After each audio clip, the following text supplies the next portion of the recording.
Welcome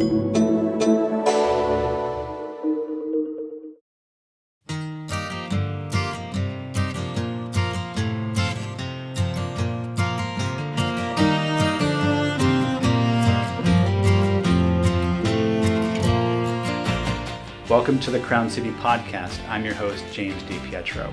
From Pasadena, California, this is the show about building a community for all and how we make our neighborhoods our home. On this show, I am proud to welcome historian and activist Roberta H. Martinez. Roberta, welcome to the show. Hi, thanks. So I thought we'd start off with a little bit about your background because we were talking about this before we started recording, and we actually had an entire show before we started recording. And we were getting to know each other. So we should consider this part two. This is the second segment of the show. But you were actually born and raised in East LA. I was. I was actually born in Chinatown. In Chinatown at the French Hospital. And then grew up in East LA. Dr. Meng Q Kwong delivered me and was my mom's doctor for a long time. And East LA was where I grew up, yeah. Because you went to East LA College, and we were talking about this, that my grandmother went to East LA College as well, class of 56, in nursing. Wow. It must have been an interesting time. Yeah, well, I think 56 for her to be there in nursing, that's your post-war generation, right? Mm-hmm. Or the .5 right. War generation, and opportunities opening up for women right. in certain fields. After the war where the women were all home for the most part, getting a chance to explore some more jobs, yeah. I was kidding around, but the reason I make a point of mentioning having been born at the French Hospital in Chinatown, that already begins to tell you something of the complexity of the history of Los Angeles and the connectedness and the diversity that has existed in the greater Los Angeles area for a very, very, very long time. So who were some of your early mentors? And these could be familiar or family, they could be academic, professional, that were especially important to you, and why? I'm an only child. My mom and dad met each other when they were 38, got married when they were 39, which is always that everybody always kind of goes, say what? They were good Mexican Catholics. What the heck was going on there? They just had never been in a relationship where there was going to be a marriage until that time. And so I was around my parents a lot. And because they had been born in 1912 and 1914, their lives were history lessons. And so when we would sit at the dinner table, I didn't just hear about what some person had told them about the influenza of 1919. I heard what they experienced. And the same for the 20s and for the Depression and for World War II. All of these things were there at the dinner table. And so in a way, my mom was probably my strongest mentor because she was the culture bearer. She was the storyteller. And she was of the old school where she almost could tell you what time and what the trees looked like on that Tuesday, whatever. And the stories were repeated often. So she would be one. My dad, in a way, was a mentor for me in sort of becoming more of a feminist because, although he would have hated that idea, because he had no son. So who did he, came fall, who did he do spirals with? His daughter. Who did he toss a baseball with? His daughter. I learned how to clean spark plugs. He'd been a mechanic during World War II on the B-17s. Mm. And so in a way, there was a mentoring that was going on there. And then I was thinking about particular moments and particular teachers. There was a Mr. Perez, who I had in the 4th grade, who taught me how to love words. And there were a couple of teachers in high school who, because the time was changing a bit, it was 67, 68, 69, 70. They were freer to tell some of their own stories. So I heard firsthand about Manzanar, and I heard firsthand about Hiroshima. And I had a wonderful Mr. Benson from Garfield High School who, as far as education was going, he set it up so that we had games in the classroom. And we bet in the classroom. And we would bet points on our tests. So we would have to study, and then we were on teams. And we would do football, baseball, roller derby. I love it. That sounds like fun. It was. And then along the way here, more locally, there were the elders. They were Marianne Montañez and Manny Contreras were two of the folks who were very involved in the 90s. They'd lived here all of their lives pretty much, in preserving Pasadena Mexican American History Association. And so they would share some of the stories that were here. They're just, it's one of those things where sometimes you have a mentor for a long time and sometimes they're for a short time. But the impact can be just as great sometimes for a short time as it is for a long time. So in 2009, you published Latinos in Pasadena. So is that kind of a culmination of the story, a continuation of the story, I should say, of what you were just talking about? How did the book kind of come about?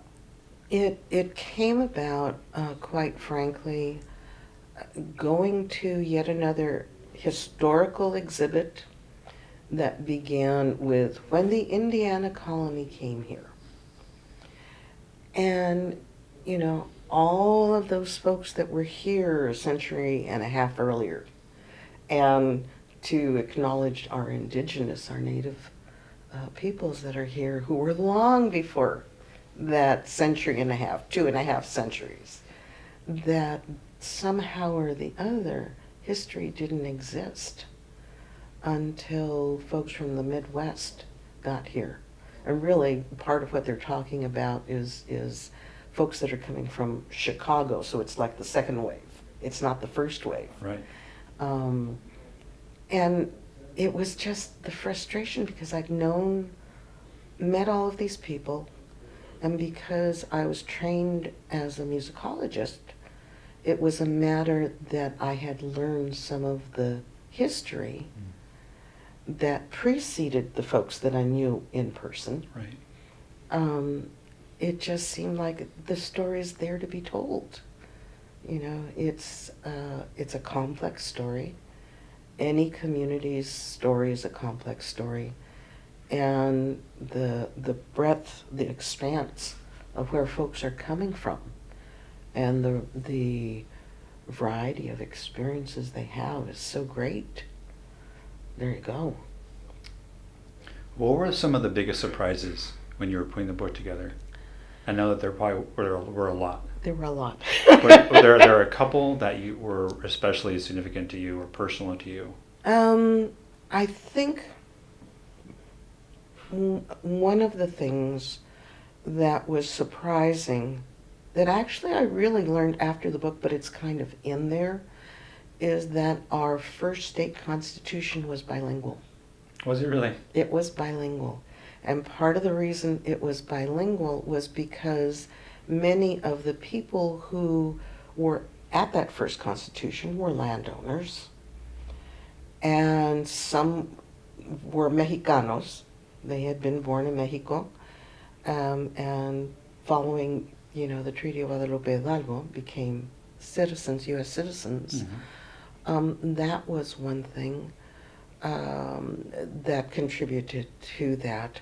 And then the second surge for the Constitutional Convention, you didn't have those people there. And I forgot to say, in that first was also people who were like Benito Wilson, who came, and he's not called Benito because the Mexicans couldn't pronounce his name, as has been written. It was because he wanted to own land, and he changed his citizenship, and he changed, if he had been religious, he became a Catholic, whatever his religion beforehand might have been.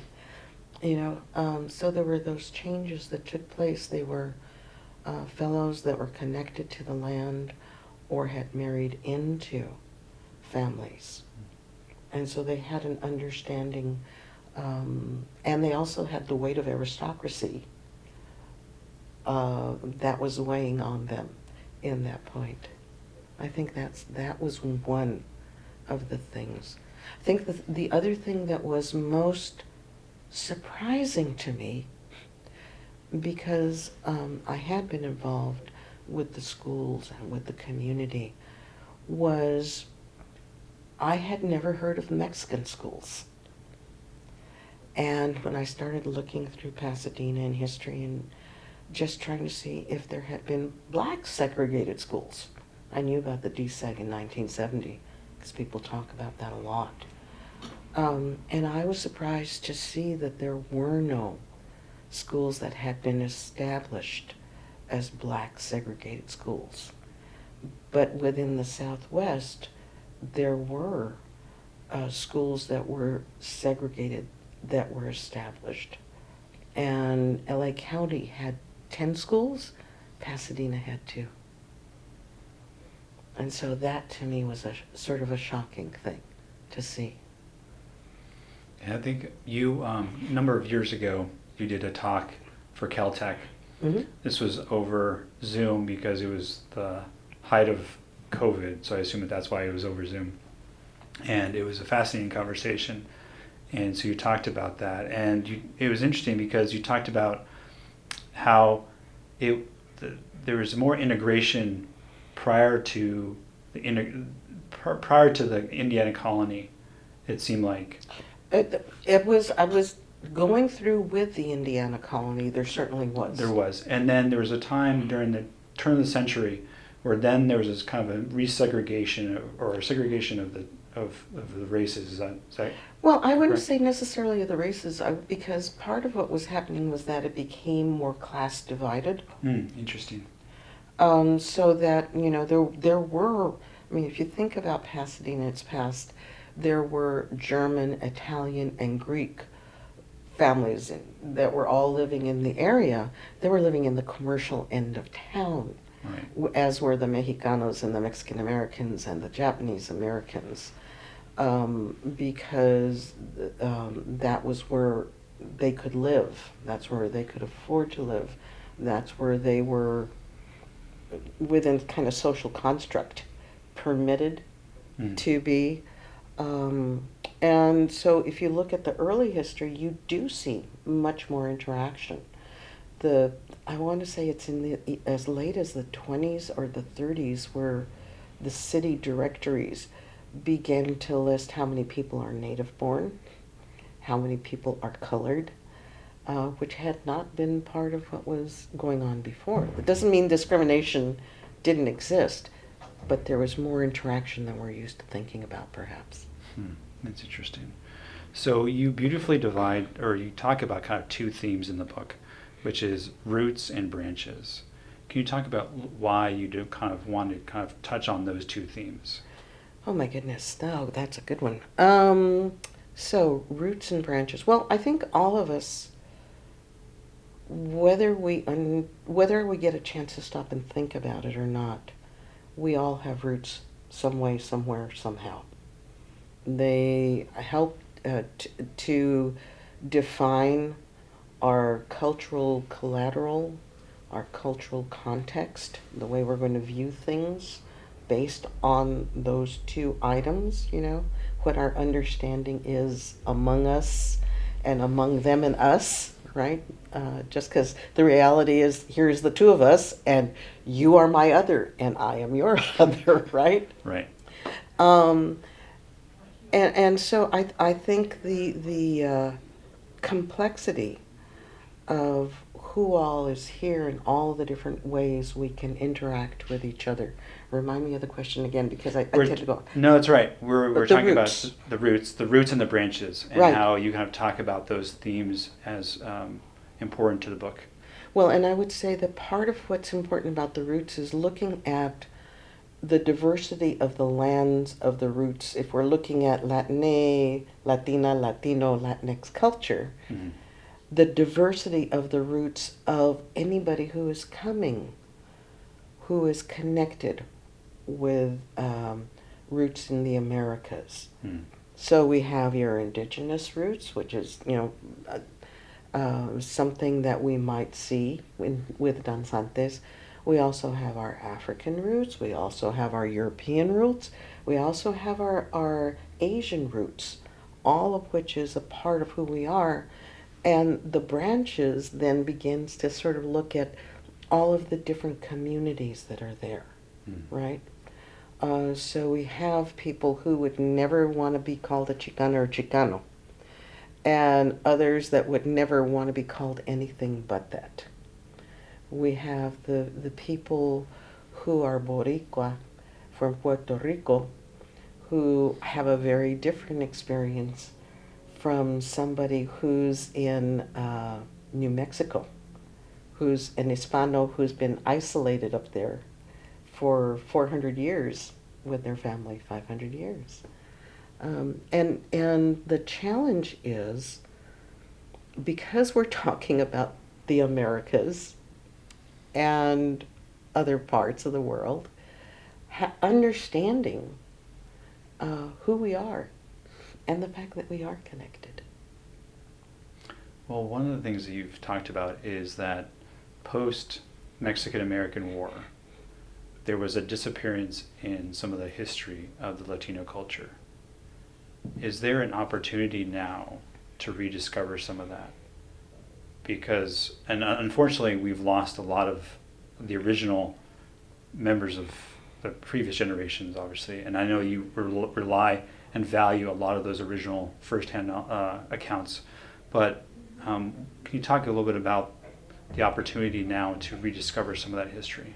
Well, I think some of it is being rediscovered in places like the Huntington and the Pasadena Museum of History, and people who are now, there are folks, when I was coming up, when I was in 1984, when I got my MFA, I think it was something like 1 to 2% of Latinas in the United States had their MFA. The percentage is much, much larger now. Mm. So and I think the interest in finding out these diverse histories is much greater than it used to be. So I think there is that intersection is where the possibilities lie. I think it's Yvette Saavedra has written Pasadena Before the Roses. She's been a guest on this show. Ah, there you go. Yeah, yeah. Well, see, and for years and years and years, there weren't folks who would touch on what was happening in Pasadena, or talking about the San Gabriel Mission and it's essentially being a plantation. Right. And the complexity of what was going on at the time. So I think it's beginning to. The hard part is sometimes primary documents were preserved. And so as soon as there are scholars who have an interest and ability in Spanish to look at those primary documents, I think it will continue to evolve and we'll learn more and more. The education for anyone that grew up in Los Angeles or in California, we all learned about the mission system. Through fourth grade, we all had to build missions.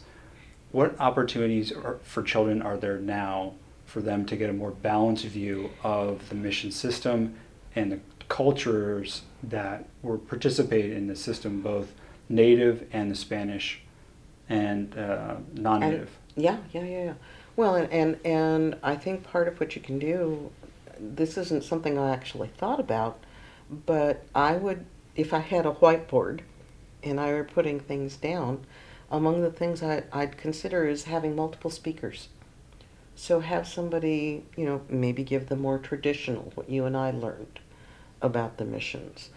And also have somebody who is somehow or the other very connected and very knowledgeable about the Tongva and what their experience was. Um, because there is no one history, and that's the challenge in history. It is always complex because humans are involved, and it's always changing because humans are involved. I think some of the things it can do, I was talking actually with my husband yesterday and talking about an experience I had on a Girl Scout as an adult leader. We had a day where they were all seniors. They were all senior scouts. And so we had a day where people were picked roles, which were then assigned, and they had to live through the day. And it was living in a sociological kind of experiment for a day, because there were some people that started out with more and some people that started out with less, and those that started out with less had to do X amount of work in order to get bucks of some sort or the other so that they could buy their lunch, and however much they had was the amount of the meal that they were going to be getting. This is incredibly progressive. I love this idea. But it's there, and the reason I share this with you in part is because we had picked cans after the Rose Bowl game so that we could recycle them and earn money so that we could take this group of girls to Cuernavaca, Mexico. And so during the day, there were also those young women who had come from the west side of town where they didn't have to go and pick cans at their, to do the recycling. And one of the young women who was there during the course of the day when we, at the end when we had the debrief, said that it gave her an understanding that was visceral. She didn't use the word visceral, but it was. Because she said she saw someone who was more affluent and they had some money hanging out of their pocket. And she was tempted because she was hungry. And that for her changed her understanding of a lot of things. We talked about, before we started, we talked about the power of scouting. And I think that illustrates the power of scouting and also the impact of diversity as well. That's a good illustration of both. Well, and I will also say that when talking about scouting for me,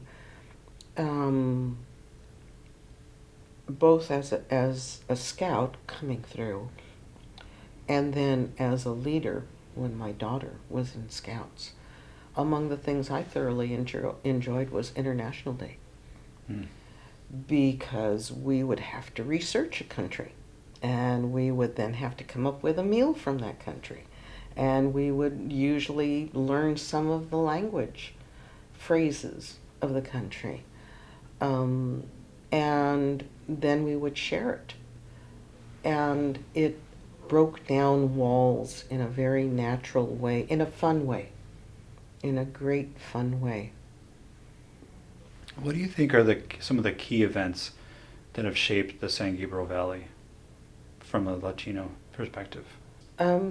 Rail, certainly, I would say rail, the rails, the people that worked on the rails.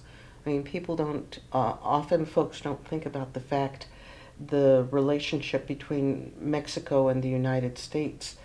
Often Mexicans have been a commodity that's been a good point of service. Yeah. So when we're going to build railroads at the end of the 19th century, okay, come on, all you Mexicans, come on over here. We need you. We're going to be building this thing over here in Los Angeles. It's going to extend, kind of going down. Come on down, come on down.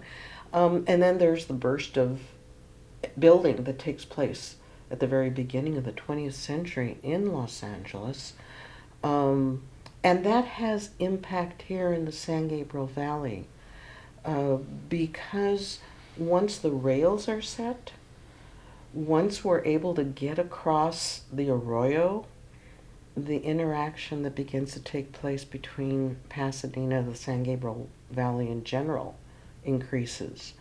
The focus on orchards, oranges, all of the groves that are here, there's an expansion that takes place there. I would say, the automobile, again, the sorts of things that have an impact to many of the different bedroom communities has an impact here. It's a little bit different because Pasadena has had for a long time a strong sense of identity as being separate from Los Angeles. Yes. Don't tell some Pasadenans that they live in Los Angeles because like a great macaw. Yes. and they're right. Right. They are. Well, the first thing, when you move to Pasadena and you meet someone from Pasadena, the first thing they'll say is, I've lived in Pasadena for X amount of years. And it's usually, I've lived in Pasadena for X amount of decades. And that's how they introduce themselves. And within different communities for X number of generations. And then, and you? Yes.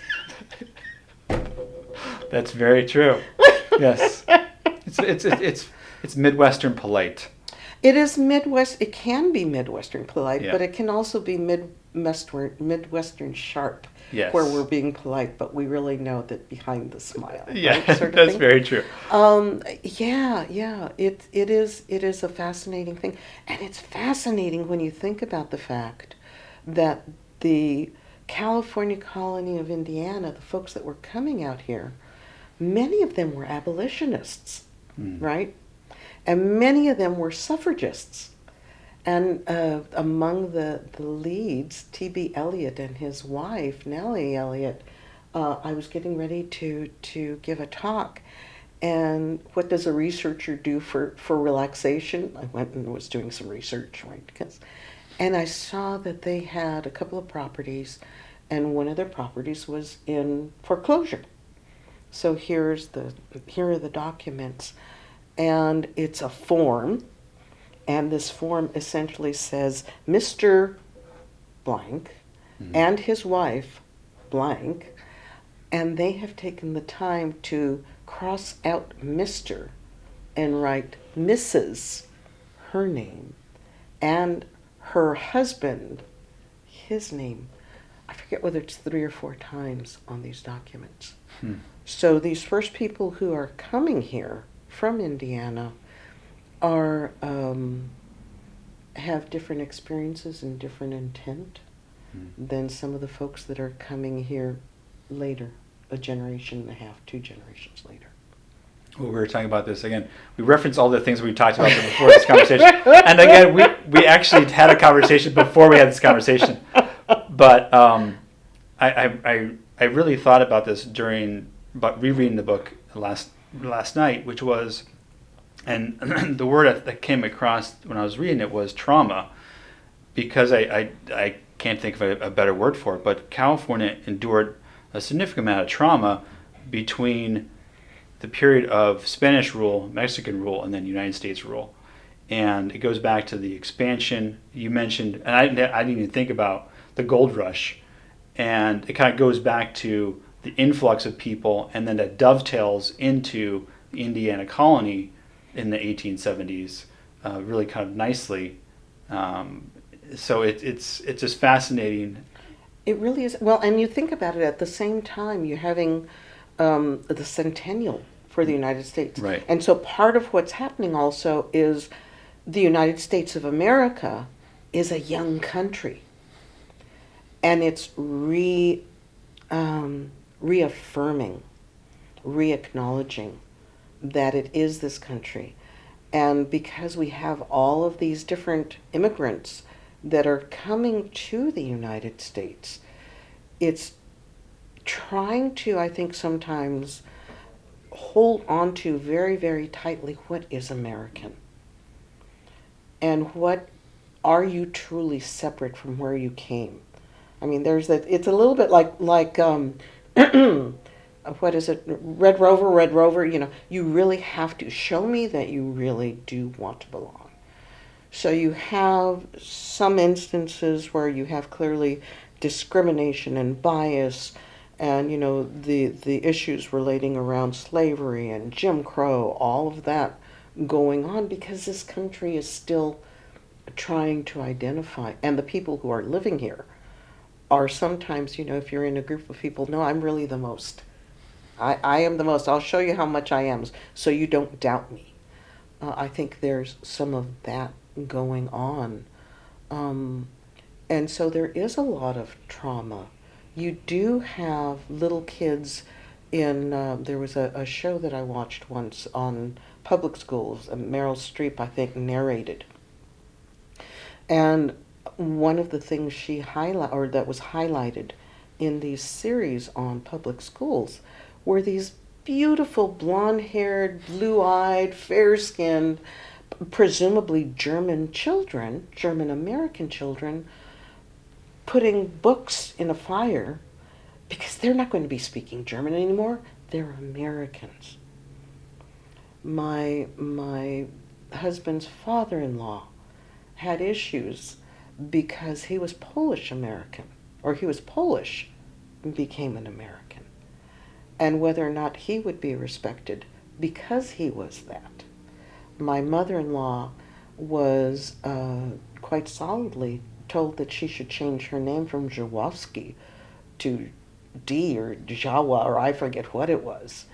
So there is this kind of whole thing that's going on that's happening across the states, and definitely also happening here in the Southwest.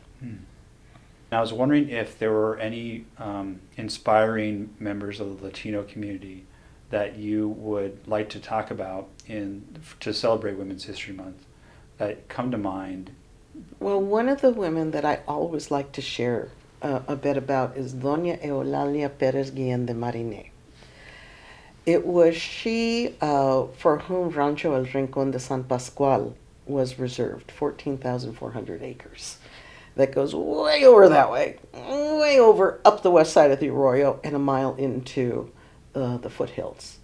She was somebody who her dad held some significant position in Baja California in the port of Loreto. And among the things I think that is most pertinent in mentioning that is that this gentleman purportedly taught her how to read. So if you think about this woman who is theoretically lived to be 112 years old, may have been 112 years old, and died in oh my gosh, I'm forgetting the date, 1874, 1880, something along that line. She's very ancient.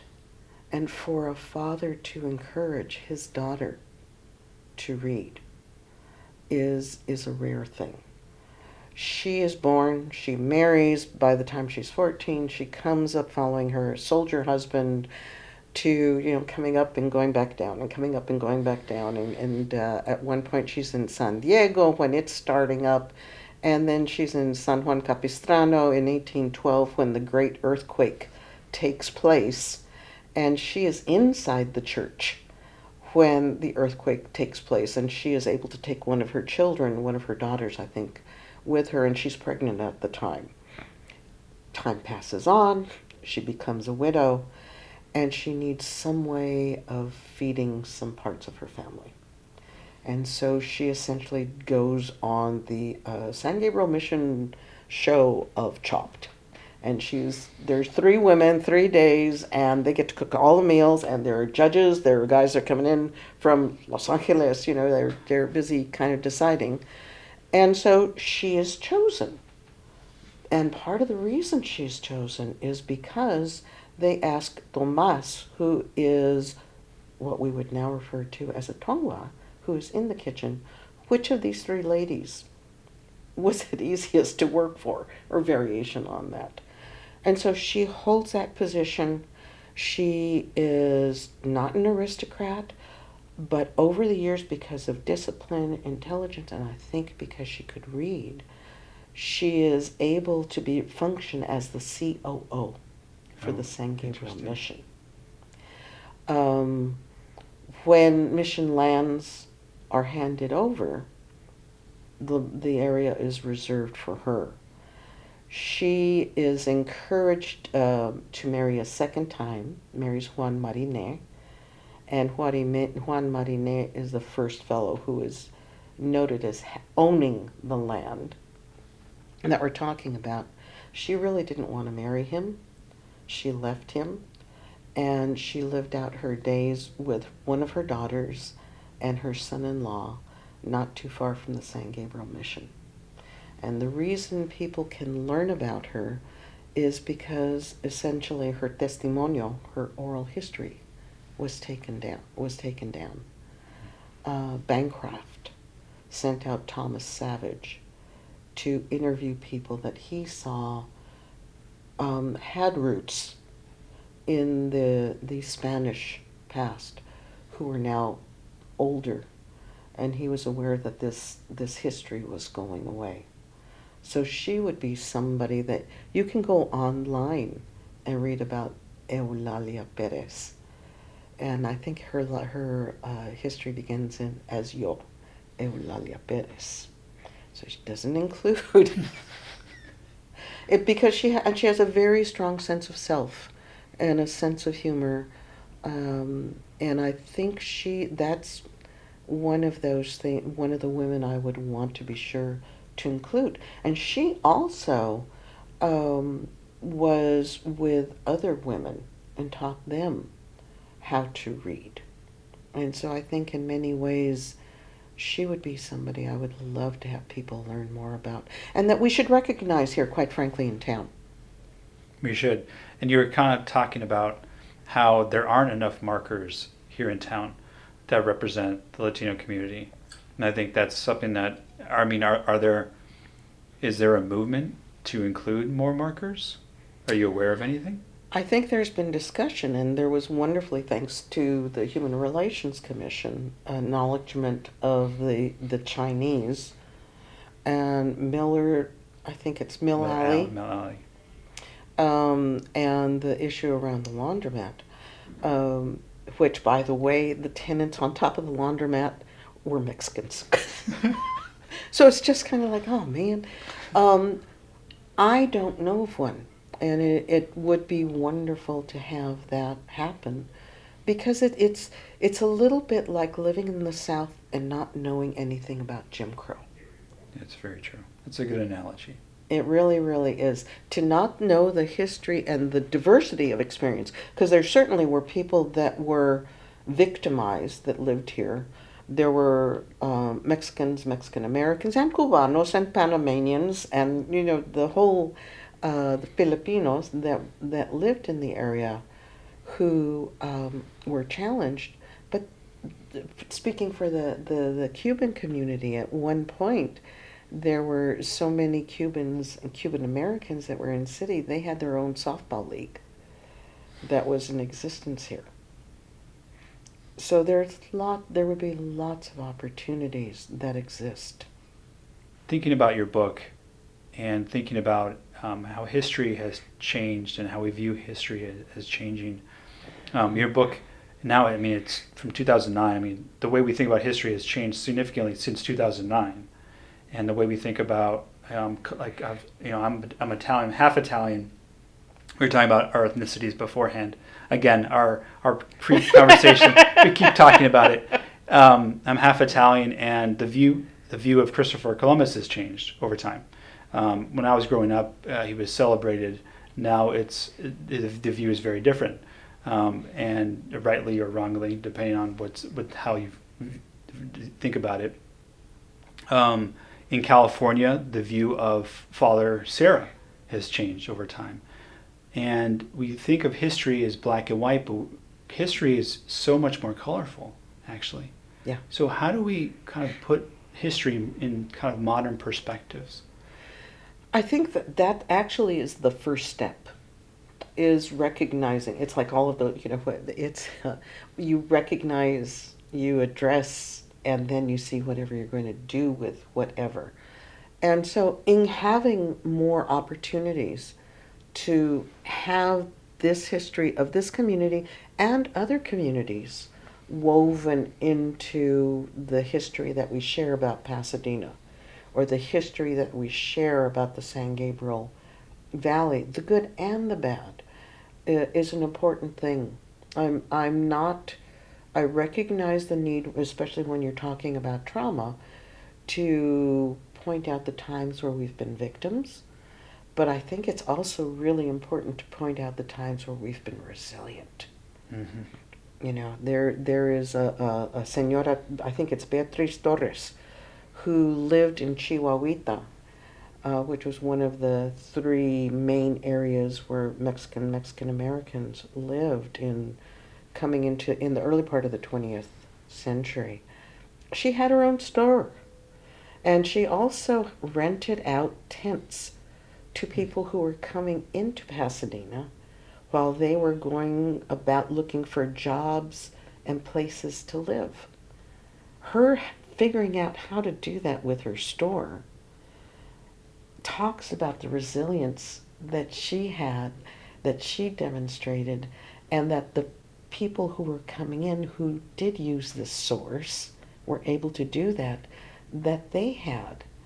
And their resilience is probably also shown in some of the folks that they laid the cement for a city hall.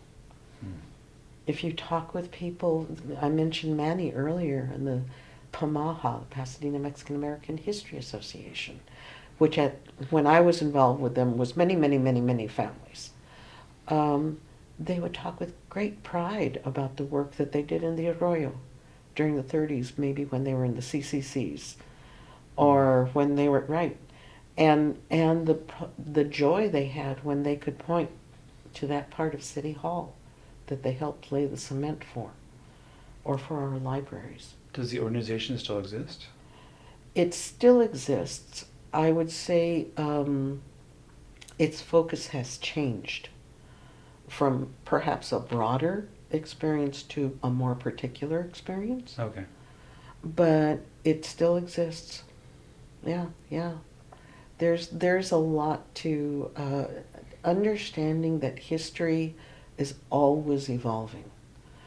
Understanding that history, I gave a talk last Friday to Leadership Pasadena, and there were like 30 of us, let's say, in the room.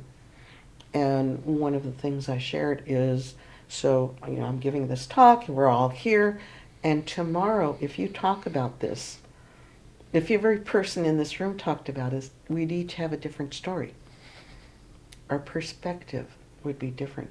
That doesn't mean that this versus the other is the true story and that's a lie. It's very shaded. History is very shaded. Is there such a thing as a shared history? Whew. Okay, you're leaving the easy questions for last. Yeah, absolutely. That's what kind of came to mind, because we're such a melting pot. Sometimes we're segregated, sometimes we're divided. Well, and sometimes we're a big old salad. Yes, we are. Right. That's a great analogy. We went from melting pot to kind of stew to maybe salad. It's when we go to each other's events. Yeah. It's when we're allies for each other. I was looking up the other day some stuff regarding W.B. Du Bois, and I was surprised to see that one of the Rockefellers was involved in helping to set up what became colleges in the South that were particularly focused on the talented 10th. Mm. And so this idea about how do allies develop, not even necessarily were they good people or bad people, but how the connections exist and the expected and unexpected outcomes that come from that. The fact that in some places, if I were to go in and say, do you have a copy of Latinos in Pasadena? the bookstore owner might look at me like, yeah, well, of course she's looking for that. Versus if you walked in and you asked for it, and therein goes the allyship, because it then begins to say, I have an interest in this group, even though I'm not part of it. That's a really good question. And you mentioned Yvette Saavedra's book as well. The same goes for her book. If I were to look for her book, For book, of Romans or someplace else. absolutely, absolutely. And to my knowledge, this book, which I was kidding around the other day, but I'm not off by much. I told them I'd make like a nickel off of the book. So I'm not doing this. I'm not doing the big tours. I'm not that sort of thing. But all of our high schools and junior high schools should have something like this, and there should be something like this for blacks, the black community in Pasadena, and for Asian communities, and quite frankly, for some of the working class white that were living in Pasadena, that the interest somehow they were superseded, or the interest was passed them by, and became very much about Millionaires Row, which is delightful and lovely and unique to Pasadena. But there were a lot of folks that were also here, that were white, that were working class, that were middle class in the 30s and 40s, and that couldn't afford to stay. So in thinking about history, there's a great phrase, and I had to look this up so I knew it correctly, which is, those who cannot remember the past are condemned to repeat it. And in the 1930s, you corrected me that there were forced deportations of Latinos in the United States. And in America today, there is rhetoric of forced deportations of Latinos that have come to the United States for a better life. As a historian, what are your thoughts on today's views on race and immigration policy in the United States? Well, first of all, let me just kind of stop at race, only because when you start talking about Latino community, and that's where sometimes confusion steps in, you name it, we have connections going back to those roots. So we have folks that are wonderfully tan all the time. Some of us get really tan during the summer, and some of us that better wear a lot of SPF. Some of us with really tight hair, some of us really straight hair. Thinking about deportations, thinking about the fact that the proximity of Mexico to the United States, going back to an earlier thing that we were talking about, humans were sort of treated as commodity. Here comes the railroads, let's bring in the Mexicans. Oh my goodness, here's the Depression, we get rid of the Mexicans and Mexican Americans, because when you're talking about the deportations, there were at least 1 million people that were deported from the United States to Mexico. 60%, 60% were U.S. citizens. Then you have Operation, I hate to say it, wetback, because we need folks to work in agriculture. So we bring the Bracero program. We bring the Bracero program in. And then we have Operation Wetback, which is getting rid of them. And at one point you have both the Bracero program and Operation Wetback going on at the same time. So you have this kind of tale that's existing, that there is work in the United States. So for people that are living outside of the United States.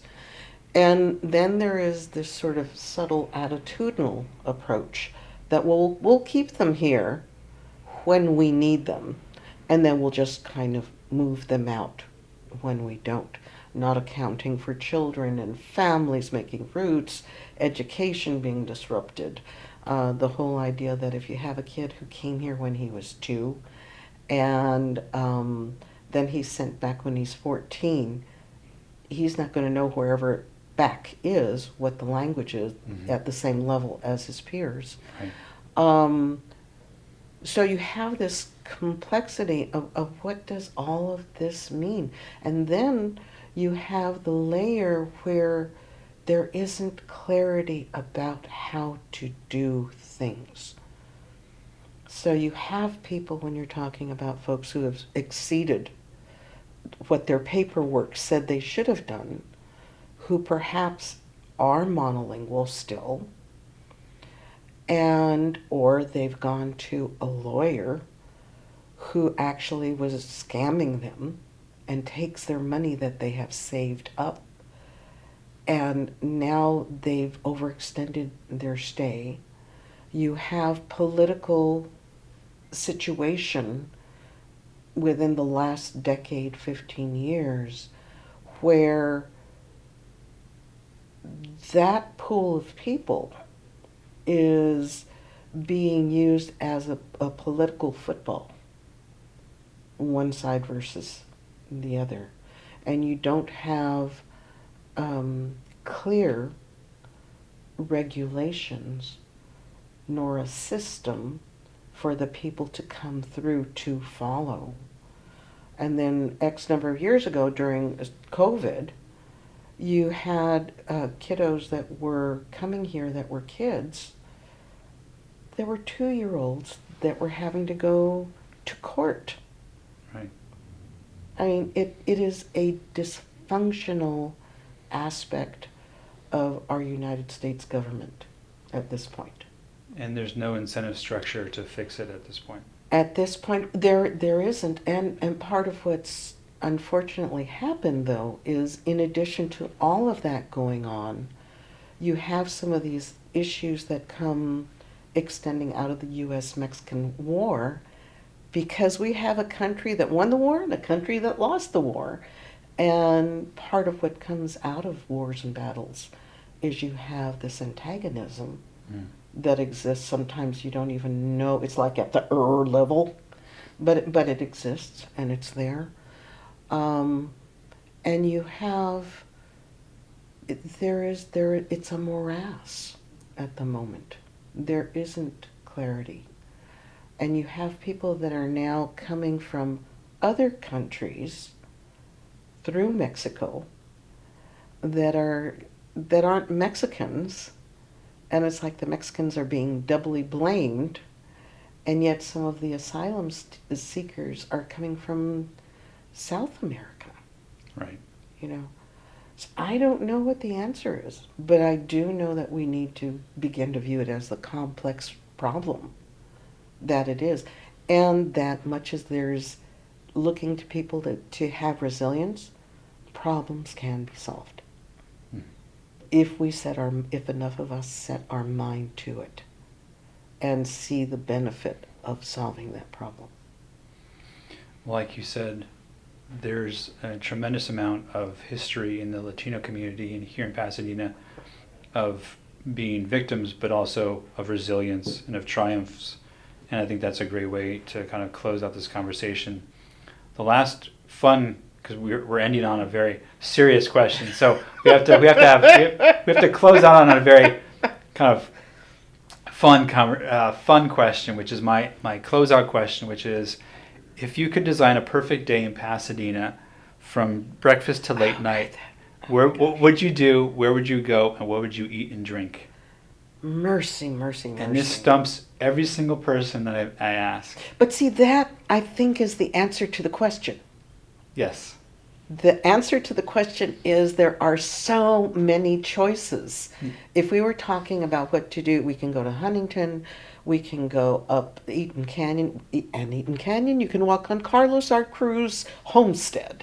You can explore any of the wonderful Arlington Gardens, walk in a neighborhood, get the feel for all of the different neighborhoods that we have here.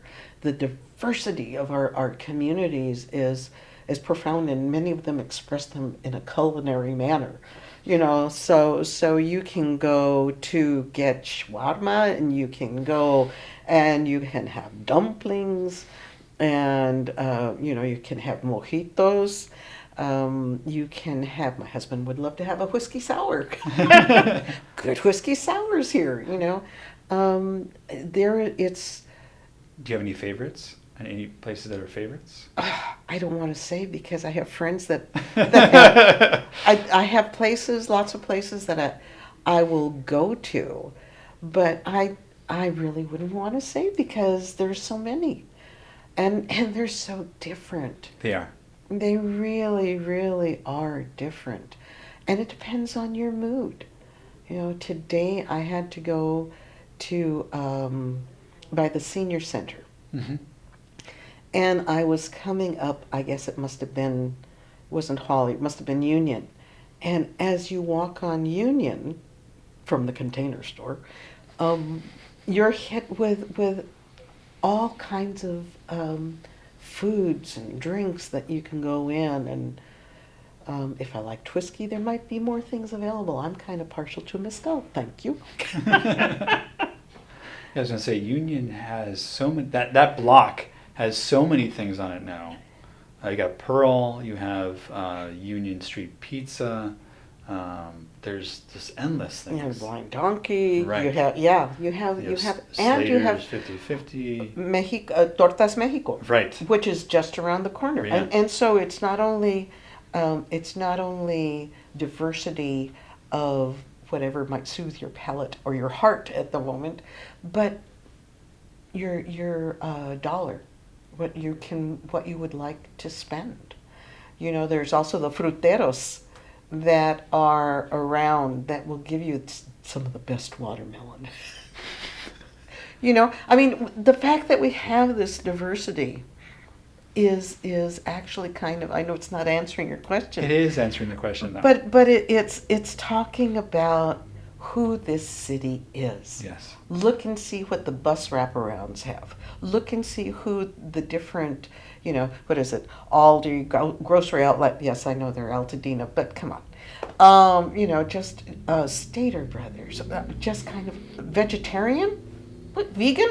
We have vegan. We have vegan choices in this small city. It's there. It's there to explore and enjoy. Well, Roberta, thank you for being such an inspiring advocate for the Latino community and for coming on the podcast. I greatly appreciate it. Thank you for having me.